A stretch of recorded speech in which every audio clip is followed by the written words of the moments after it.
রাজধানীতে হকার পুনর্বাসনের জন্য নতুন পদ্ধতি চালু করেছে ঢাকা দক্ষিণ সিটি কর্পোরেশন।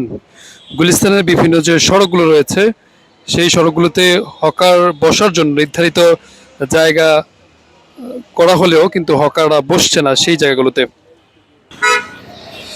গুলিস্তানের শহীদ আবরাম ফাহাদ এভিনিউ সড়কে আমরা দেখছি যে এভাবে মার্কিং করে দেওয়া হয়েছে হকারগুলো বসার জন্য, কিন্তু কোনো স্থানেই আমরা দেখছি না যে হকার বসেছে এমন কোনো কিন্তু হকাররা মেইন প্রধান যে সড়ক রয়েছে গুলিস্তানের সেই সড়কগুলো দখল করে তারা কিন্তু বসে রয়েছে এবং মানুষের যে জনভোগান্তি সেটি কিন্তু আগের মতোই সৃষ্টি হচ্ছে এবং অর্থাৎ বলা যায় যে তেমন কোনো পরিবর্তন দেখা যাচ্ছে না। গুলিস্তানের এই সড়কটিতে দুই পাশে হকার বসার জন্য নির্ধারিত জায়গা তৈরি করে দেওয়া হয়েছে, কিন্তু সেসব জায়গাগুলোতে হকারের তেমন দেখা যাচ্ছে না।